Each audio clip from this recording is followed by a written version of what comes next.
Abrimos, señoras y señores, la tertulia en este miércoles 11 de junio de 2025.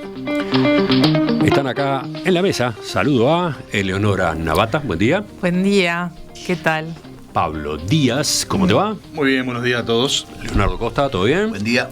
Y el último saludo para Gabriel Budiño. Muy buenos días, ¿cómo están? ¿Todos prontos? Bueno, tenemos un par de temas políticos para discutir con ustedes. Les propongo que arranquemos, que vayamos ya al primero. El gobierno del presidente Yamandu Orsi remitió el viernes pasado al Parlamento el proyecto que modifica la normativa sobre lavado de activos. Por un lado, el texto cambia una disposición de la LUC, la Ley de Urgente Consideración, que había elevado el monto máximo de las transacciones en efectivos a 1 millón de unidades indexadas, unos $150.000 a valores de hoy. En la redacción propuesta por el Poder Ejecutivo, se baja el tope a 270.000 UI, o sea, unos $40.000. Por otra parte, se elimina la Fiscalía Especializada en Delitos de Lavado de Activos.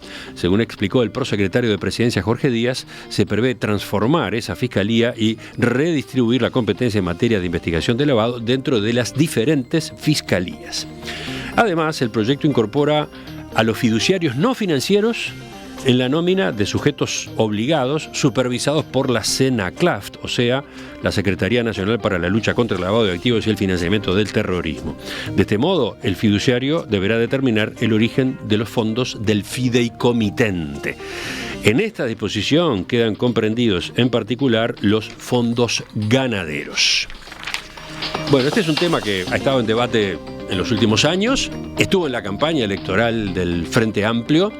Estaba anunciado ya hace algunas semanas que se iba a remitir este texto. Ahora existe, ustedes han podido mirarlo. Leonardo incluso es un especialista en estas cuestiones. ¿Cómo ven esta reforma? Empezamos contigo, Nico. Bueno, con mucho gusto. A ver, tiene cosas que positivas en el sentido de que se fortalece, por lo menos en el texto, la coordinación interinstitucional. Se la vuelve a poner en el primer nivel. Quiero decir que a la órbita de presidencia y dirigida por el prosecretario, como siempre fue, norma que fue eliminada en el gobierno anterior, en el que se sacó al prosecretario como la coordinación. Y creo que había sido una mala señal desde el punto de vista de la política del control y la prevención. Eso se propone volver a eso. Se agregan algunos sujetos obligados que eran medios cantados. A ver, expliquemos esta parte porque capaz que es la más difícil de entender por la terminología que está en juego. Los sujetos obligados son aquellas personas que la ley indica que deben realizar la debida diligencia del cliente, es decir, quién es el cliente, origen de fondo, y que están obligados a realizar reportes de operaciones sospechosas. O sea, son una especie de intermediarios en los controles que tiene que realizar el Estado. Correcto. Se delega en ellos una parte del control. Sí, justamente hay una delegación de los deberes de vigilancia sobre el origen del dinero. Exactamente. Y hasta ahora, por ejemplo, ¿quiénes están en esa lista? Por ejemplo, escribanos, abogados en ciertas ocasiones, los contadores, las inmobiliarias, entre otros. Entonces ahora se agregan a estos fiduciarios no financieros que yo tengo la duda de si ya no estaban. Es más, estoy casi seguro que ya estaban. Sí, escuché esa discusión a propósito del caso Conexión Ganadera y las otras empresas de ese mismo rubro. Había abogados que sostenían que debieron haber controlado, debieron haber informado, ¿no? Pero bueno, si lo quiere explicitar ahora que estén, parece razonable. Después hay otra cosa interesante que también se hace, que es, se incluye las operaciones de permuta de bienes inmuebles como también una obligación sujeta a control. Hasta ahora eran las compraventas, básicamente. Es un poco más complejo que esto, pero bueno, en el tiempo que tenemos voy a simplificarlo. Y se agregan las permutas. ¿Por qué? Porque había pasado de que mucha gente evitaba la compraventa y hacía permutas. Yo te entrego un bien inmueble, vos me entregas otro, y eventualmente si hay una diferencia de dinero te la pago. Y eso quedaba fuera del control. No parecía razonable porque en el fondo es la misma operación. Y el ingenio no descansa. No está a la orden del día siempre para estas operaciones, ¿no? Hay varias cosas más, pero voy a decir 4 muy breves, porque si no, esto es capaz para mucho más rato que una tertulia. Pero una de ellas es, se elimina o se baja el monto en efectivo de eso que tú decías. Este es un tema muy discutido cuando se discutió la LUC. el proyecto original que envió el Poder Ejecutivo era todas las transacciones se podían hacer en efectivo sin límite. El Parlamento, yo fui uno junto con otros colegas que dijimos no puede haber no límite, tiene que haber un límite, y se bajó a $150.000 en una negociación política. Ahora, el proyecto de ley propone estos $40.000. Esto va de la mano con un proyecto de ley de Pedro Bordaberry, que acaba de presentar, en donde, a mi juicio, con mejor tino, establece un límite parecido al de los $40.000, y un segundo límite que es el 5% de la operación hasta con un tope de 500.000 UV, o sea, unos $75.000, y que una cosa interesante que tiene el proyecto de Pedro Bordaberry es que le deja al Poder Ejecutivo la facultad para establecer diferentes montos según el riesgo de la operación. Según el riesgo. Entonces, no se ata tan de mano, que era una crítica que se le había hecho al proyecto de inclusión financiera del Frente Amplio, que eran $4.000, era una locura, y eso llevó, digamos, al otro lado, ¿no? ¿Al otro lado? Claro, de $4.000 se fueron a 150.000. O sea, en la ley del péndulo se fue para el otro lado. Yo creo que está bien bajar el monto, me gusta la idea de Pedro Bordaberry, lo cual indica también, ante la crítica, esto la LUC lo aprobó, la gente lo aprobó, es el propio Bordaberry está diciendo esto hay que cambiarlo. Se puede cambiar disposición que estaba en la LUC y que fue sometida a referéndum y en las urnas terminó confirmada. Correcto. O sea, se puede cambiar igual, decís. Incluso se puede, jurídicamente no hay duda, pero políticamente... Políticamente se puede. Se puede. Y dos cositas más. Acá hay otra crítica que tengo, que es... La ley obliga a todos los sujetos obligados a conservar la documentación por 5 años. Se la extiende a 10. Esto me parece un despropósito. ¿Por qué? Porque de alguna manera le agrega una carga al sector privado por 5 años más de mantener documentación, cuando el estándar internacional habla de 5 años. Después, y por último, yo tengo dudas de la eliminación de la Fiscalía Antilavado. Esa es una medida que se entiende poco. La han explicado, desde el gobierno la han explicado. No, incluso también fue propuesta de la propia fiscal de Junta de Corte. Parecería algo contradictorio, ¿no? ¿Querés perseguir el lavado de activos? A mí, yo tengo ¿Por qué dudas. no te sirve que haya una fiscalía especializada? Pero bueno, como no en esta no estoy 100% seguro, digo, tengo la duda. Bueno, habló Neco, uno de los abogados de la mesa. ¿Le podemos dar la palabra al otro abogado? No, que después que habló Neco a mí no me puede dar nada técnico, porque creo que no. Acá la técnica, el técnico, el que sabe del tema es Neco. Yo soy un simple ciudadano más en esto, no sé de fondo. Lo que sí a mí... ¿Cuánta humildad? No, realidad, humildad no, realidad, pura, exclusiva realidad. A mí el único tema que más hablando, porque yo de fondo no es un tema que manejo, no es un tema que es el tema del monto de las transacciones en efectivo. Porque ahí yo me choco con dos principios que tengo. Uno es el tema de la libertad, que yo creo que el individuo puede tener derecho a tener su dinero como quiera, donde quiera, que ahí es un tema de un choque, porque si la persona tiene en su casa guardada plata y no cree en los bancos, y después de la crisis del 2002 hay un sector de la población que tiene un miedo hacia el banco y no quiere tener su plata bancarizada por diferentes razones. No hay que pensar que toda la gente que no tiene la plata bancarizada es un narcotraficante que está... que eso es una realidad. Entonces, hoy en día existen determinados controles que los escribanos y como los que están obligados tienen que terminar hacer el origen de fondos. Obviamente que si el dinero está bancarizado, su trazabilidad es mucho más sólida. Pero a mí lo que sí me hace ruido es ir bajando y estar obligando a que la gente bancarice sus ingresos. La contra mí es un tema de la libertad, que yo puedo tener el dinero como yo quiera, donde yo quiera. Si lo quiero guardar, todos los ahorros que yo hago por mes de mi sueldo, lo quiero guardar en mi casa, tenga derecho a guardarlo. El tema del monto, yo hablando con escribanos, algunos escribanos te decían, cuando estaban antes, se habían manejado cifras menores, era una complicación.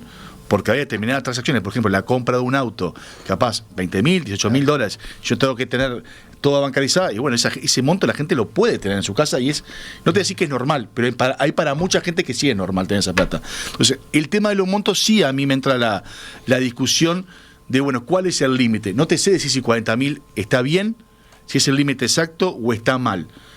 Lo que sí me entra la duda es, ¿por qué le tengo que afectar la libertad al individuo y ponernos a todos? Porque en realidad lo que tenía pasando es que pongo a la sociedad en una lupa diciendo que cualquier persona que no puede tener más de $40.000 en efectivo, porque eso podría tener un origen raro, hablando mal y pronto, ¿no? Y digo raro porque me están obligando a tener bancarizada esa plata. creo que ahí sí es un tema de que me afecta, que no me gusta tanto el tema del bajo de la cantidad de los montos para trabajar en efectivo. Porque aparte, en la campaña se dijo muchas cosas, y bueno, se decía mucho de que esto de haber aumentado el monto permitía el lavado, etcétera.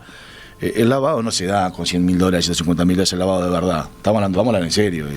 Los grandes narcos no lavan $100.000. $100.000 para un narco es como acá estamos juntando y sacamos la moneda, 10 pesos que tenemos en la billetera.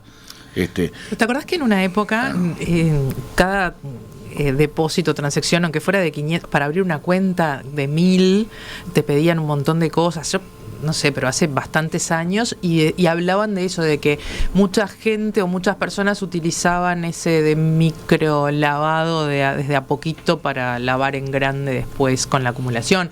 No sé cuán posible es, no sé si no tiene unos costos financieros, unos costos operativos que exceden todo en la práctica, pero bueno, se habló en algún momento de eso. ¿Pero de lavar $1 millón en transacciones a 3.000? No, sí. No, en transacciones de 150.000, ¿no? No. En compras, eso son las compras, hay que hablar de la parte de transacción bancaria. Pero a mí es un tema, esa es la duda que me genera a mí realmente. Decía que el proyecto de Bordaberry tiene lo interesante es darle la flexibilidad en función de riesgo, a poder fijar límites, un límite general y eventualmente para algunas transacciones otro límite. Lo de los 40, si vos me hubieras preguntado a mí, yo hubiera puesto 50. ¿Por qué 50? No es un fetiche, obviamente, ¿no? Pero pensando justamente que hay un montón de transacciones que más o menos no son de gran lavado, o sea, no es el problema de riesgo, que andan en ese monto. Pero bueno, sí, es los límites tienen lo tremendo de que son arbitrarios siempre. La cifra siempre va a ser arbitraria. Igual yo creo que me parece importante resaltar que si este proyecto de ley se termina aprobando, hablaría también un poco de la madurez del sistema político, en el sentido de ir llegando a ciertos acuerdos y ciertos, digamos, abandonos de discursos políticos extremos, ¿no? ¿Cómo es? A ver. Y claro, porque la primera norma era de 40.000 UI, en la LUC se pasa a 1 millón de UI, y ahora la propuesta no es de bajar otra vez a las 40.000, sino es bajar a 270.000. Y eso habla, digamos, de un entendimiento de que ni era perfecta la propuesta original y que tampoco es sensata la propuesta de 1 millón, y se va con una propuesta intermedia que debería poder ser negociable en el Parlamento y aprobable. Pensemos que el salto de la LUC fue de 25 veces, digamos, el límite, ¿no? No es poco el cambio que se hizo.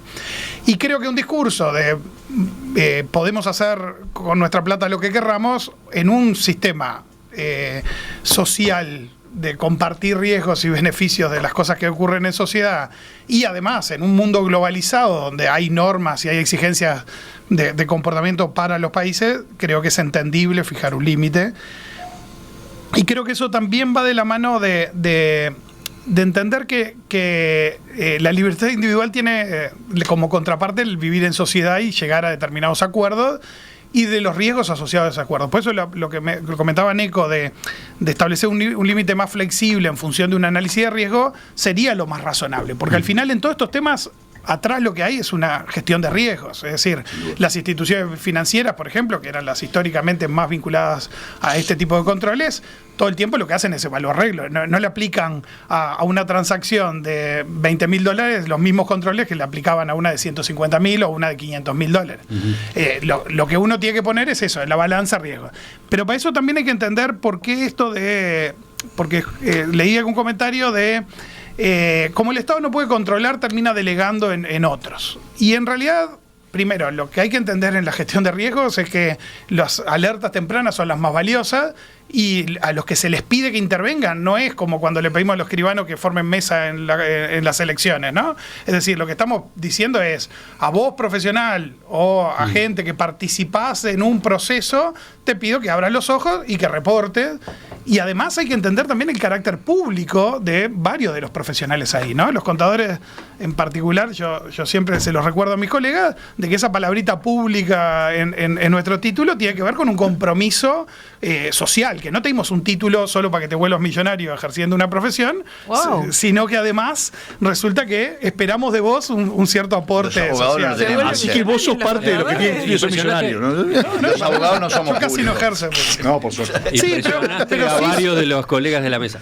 pero sí son profesionales públicos en el sentido de que esperamos socialmente que cumplan una tarea más allá del beneficio, digamos, ¿no? Es decir, que sean garantes de determinadas cosas. Siguen las caras acá. Caras Claro. por aquí, Perdón, caras por perdón. allá. No sabía abogado que de teníamos Gabriel, perdón. un contertulio millonario. Wow. Yo hablé de los colegas, yo no ejerzo ni siquiera No, como una contador. cosa que... Yo no soy, yo no- perdón, voy a hacer una paréntesis, perdón que Sí. no tengo que decir. El abogado defiende a su cliente. El abogado no busca justicia. Perdón que sea tan pragmático, tan duro. El que hace justicia o el que imparte justicia es el juez, que es abogado también. Pero el abogado defiende a su cliente. El abogado defiende a su cliente, pero forma parte, es decir, es un engranaje de un sistema público de justicia. Entonces, tiene que defender a su cliente. Yo no digo que no defienda a su cliente, Sí. pero Eso lo sí es hace, culpable. claro, pero lo hace en el contexto de un sistema. Y ese sistema tiene que tener garantías para toda la sociedad en su conjunto. Sí, está, pero... ¿Te quedó algo de esto, Eleonora? No voy a hablar Porque porque- Tú saltaste enseguida, no porque sé me si quedó una vas por cosita ahí. porque con respecto a dos cuestiones. Una de la que dice Gabriel y decís, no es que el Estado esté poniendo en otros la responsabilidad del control. El control último claramente lo va a hacer el Estado con cualquiera de sus poderes, ¿no? El poder, sobre todo el poder judicial, el poder ejecutivo, que tendrán su razón ahí. Pero lo de las alertas tempranas no las puede hacer el Estado, la tienen que hacer justamente estos profesionales. Por eso no me parece que sea un lavado de manos del Estado, decir, bueno, me lavo las manos y que lo hagan los profesionales. No, es una cuestión colaborativa. O sea, no parece ser un tema fácil de resolver el lavado de activos como para que solamente se encargue el Estado y nadie más. Perdóname, una acotación. Distinto es la capacidad que tengan esos privados de poder realizar las gestiones de control. Sí, no, Otra y cosa la que- capacidad que también tenga el Estado. Pero a lo que voy es, si nosotros queremos un sistema sólido, me parece que todos tienen que poner de su parte para que el sistema sea sólido y sea robusto. De Porque eso si lo se dejas trata mi solo comentario. en los profesionales, no va a funcionar. Y si lo dejas solo en el Estado, sin algo en el medio, cuando ya está el delito, el hecho consumado y los millones lavados, tampoco va a funcionar. Entonces, una cadena parece como lo más interesante. Lo que sí también tengo dudas, y eso volviendo a lo que dice Neco, es con lo de las fiscalías antilavado y que no existan más. Porque está bien que los delitos de lavado siempre van conexos a otros delitos, pero cualquier fiscal está como para investigar un tema de lavado así capacitado, o hay que ser más específico, o hay que tener determinada expertise para poder meterse de lleno en un tema así. A mí es la duda que se me genera, capaz que no conozco el sistema de las fiscalías en profundidad como para decir sí, cualquier fiscal puede investigar un tema de lavado, o hay que tener una más específica. Tengo la duda, tal vez por desconocimiento.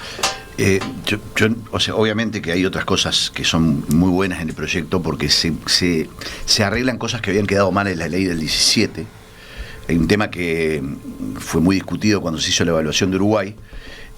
Uruguay tenía un montón de condenas por asistencia al narcotráfico, y no tenía del delito de asistencia al lavado, porque había quedado mal redactado. Es un tema muy técnico, y hay un montón de cosas que son muy técnicas en el proyecto que están muy bien, pero que obviamente son de estudio más fino. Pero se vuelve a la vieja ley de drogas, donde está el delito de asistencia al lavado y no el delito de asistencia al narcotráfico. Uruguay tenía un montón de condenas de asistencia al narcotráfico. Era el individuo que iba al lado del otro y manejaba el auto, por ejemplo. ¿Tá? Y eso no era asistencia al narcotráfico, pero no era asistencia al lavado. Ajá. Y no contaban como asistencia al lavado. Ahora, ¿qué es la asistencia al lavado? Bueno, si yo como individuo ayudo de alguna manera a lavar sin cumplir ninguno de los verbos que indican los delitos de lavado de activos. Ahí había una vieja discusión que fue saldada en el año 17, que si los profesionales que asesorábamos a los clientes podíamos estar haciendo asistencia. La ley del 17...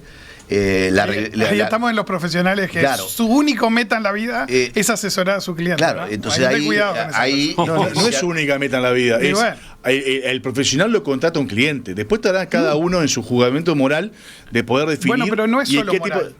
Sí, no, para mí pasa moral y ético, porque... Tiene que ¿sabés ser qué? normativo también. No, Eso es porque importante. es lo mismo, yo puedo defender a una persona que violó, asesinó a 5 niñas y la defiendo. Es un tema ético, yo resuelvo no hacer este tipo de casos. Hay abogados que en su legítimo ejercicio de la profesión resuelven defenderlo. El Lo legítimo mismo, uso de la profesión. lo mismo la gente que define defender, asesorar a un narcotraficante o a un lavador, o que define de asesorar, por ejemplo, hoy en día, no sé, a Carrasco, etcétera. Esa gente sabe No, pero una cosa es la justa defensa y otra cosa es el asesoramiento para el lavado, digamos, que era No, lo que claro, estaba son apuntando cosas Leo, distintas. digamos. Son cosas distintas, sí. Si yo a vos te estoy explicando cómo hacer lavado, soy parte del lavado. Sí. Eso no tiene que ser profesional, eso lo puede hacer un profesional o un no profesional.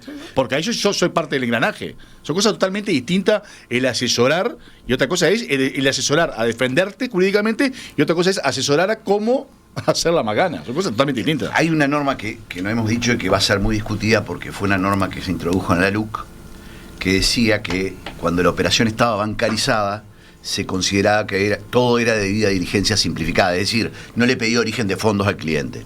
Eso se elimina y se dice que las medidas de la debida diligencia simplificada se debe hacer en función del riesgo y se saca la bancarización como esto. Este va a ser un tema muy discutido porque el conjunto de los lobbies privados que llevaron adelante esta norma, y cuando digo lobbies privados no es una mala palabra, es un conjunto de organizaciones profesionales que querían... La norma de LUC, de la norma de LUC, y ahora se vuelve al anterior. Yo ahí creo que hay un matiz que se podría decir que uno de los factores de disminución de riesgo o que eventualmente mitigadores de riesgo es que el dinero esté bancarizado. Pero per se en sí mismo no es, capaz que es un término medio. Pero bueno, más allá de eso, que como todas las normas pueden ser discutibles, creo que es una buena señal política que se fortalezca el sistema antilavado, porque tiene que ver con los temas de seguridad y tiene que ver también con el tipo de país que de alguna manera queremos proyectarnos, sin irnos al extremo de que somos más realistas que el rey. Enseguida quiero leerles algunos mensajes de los oyentes. Hay enigmas que guarda la naturaleza, otros los creamos. Enigma, 15 variedades de uva en botella, 90 puntos otorgados por el prestigioso crítico de vino Robert Parker. Descubra el enigma, una reserva especial de Bodega Jiménez Méndez, máxima expresión del terroir. Tengo varios aportes de oyentes, en algunos casos afirmaciones, en otros casos preguntas. Sobre esto del tope para las transacciones en efectivo y una discusión que se dio acá en estos minutos, dice uno de nuestros oyentes, el pitufeo o smurfing es justamente utilizar pequeñas sumas para lavar.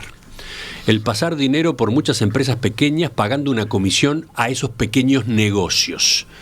No se olviden de esto. Él dice, veo que conocen poco el tema, ¿cómo no lo perciben? Es verdad, sí, sí. No, eso... El pitufeo se da cuando, supónganse que yo puedo introducir dinero al banco hasta $10.000, y lo hago 9.900, y todos los días hago 9.900, o 9.000, no importa. Es uno de los temas de la estructuración de operaciones que se llama. Sí. Por eso no alcanza solo con los mínimos, digamos. ¿no? Por eso es el tema de gestión de riesgo, ¿no? Doble Más cerca de... Los bancos tienen doble máximo. El 10.000 son mensual.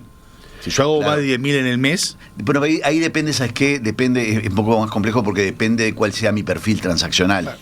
Y otra vez, al final es gestión de riesgo, es definir un perfil. Sí, yo tuve un problema cuando fui diputado suplente que me transformé en PEP. No, eras PEP. Eras PEP.